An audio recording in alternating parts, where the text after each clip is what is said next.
አንድ አምላክ በሚሆን በአብ በወልድ በመንፈስ ቅዱስ ስም ኅዳር 28 በዚች ቀን የሀገረ ኒቅዮስ ኤጲስቆጶስ ቅዱስ ሰሎሞን በሰማዕትነት አረፈ።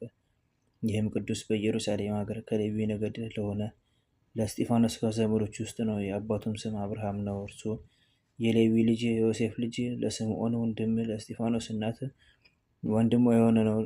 በተወለደም ጊዜ በአባቱ ስም ስምዖን ብለው ጠሩት። አባቱም ሲሞት ክርስቲያን ይሆን ዘንድ ወደደ። ከእግዚአብሔር የታዘዘ መልአክ ተገለጸለትና ወደ ኤጲስቆጶስ አባ ዮሐንስ እንዲሄድ አዘዘው። እንዳዘዘውም ሄደ።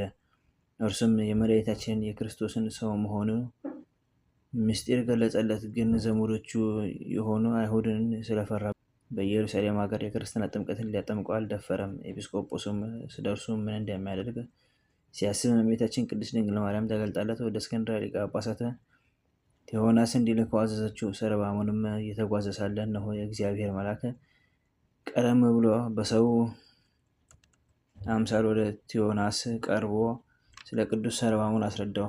ሰሎሞንም በደረሰ ጊዜ የእግዚአብሔርን ሕግ አስተምሮ የከበረች የክርስትና ጥምቀትን አጠመቀው። ከዚህም በኋላ ከእስክንድርያ ከተማ ውጭ በሆነች በአባ ሳዊሮስ ገዳም ውስጥ መነኮሰ። አባ ቴዎናስም ባረፈ ጊዜ በእርሱ ፈንታ አባ ጴጥሮስ ተሾመ። ያን ጊዜም መልእክተኞችን ልኮ ይህን አባ ሰሎሞንን ወደ እርሱ አስመጥቶ በሊቀ ጵጵስናው ስራ እንዲራዳው አደረገ። በዚህም በኋላ ኒቅዮስ ለሚባል ሀገር ኤጲስቆጶስነት ሾመው።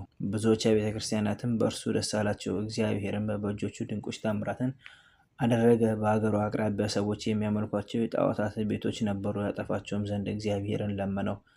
በዚያንም ጊዜ ምድር አፏን ከፍታ ወጠቻቸውና በቦታቸው ላይ ባህር ሆኖ ሸፈናቸው።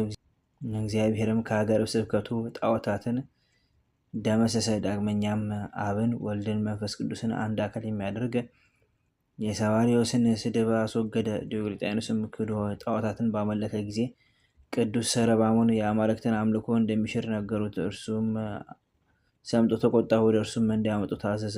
ሲወስዱትም ከንጉሥ መልእክተኞች ጋር እስክንድርያ ከተማ ደረሰ። ሊቀ ጳጳሳት ጴጥሮስም ወደ እርሱ መጣ። ከእርሱም ጋር ብዙ ካህናት ነበሩ። ሰላምታም ሰጡት። ፊቱም እንደ እግዚአብሔር መልአክ ፊት ብሩህ ሆኖ አዩት። ወደ ንጉሥም በደረሰ ጊዜ በተለያዩ በብዙ አይነት ስቃይ አሰቃየው። ክብር ይግባውና ጌታችን ኢየሱስ ክርስቶስም ያለ ጥፋት በጤንነት አስነሳው። ይህንንም ድንቅ ስራ አይተው ክብር ይግባውና በጌታችን ኢየሱስ ክርስቶስ ብዙዎች አመኑ። ሕዝቡ ሁሉ በእርሱ ምክንያት በጌታችን እንዳያምኑ ንጉሥ ፈርቶ የእንዲናው ገዢ አርያኖስ ወዳለበት ወደ ላይኛው ግብፅ ሰደደው። በዚያ እንዲያሰቃየውና ራሱንም በሰይፍ እንዲቆርጥ። በዚያንም ወቅት መኮንኑ አርያኖስ የኒቅዮስ ከተማ ወደብ አቅራቢያ በመርከብ ውስጥ ነበረ። መርከቢቱም ቆመች። ከቦታዋ ሊያንቀሳቅሷት አልተቻላቸውም። ቅዱስ ሰሎሞንንም አውጥተው ለሀገሩ ደቡብ ወደሆነ ቦታ ወስደው በዚያ ራሱን በሰይፍ ቆረጡት።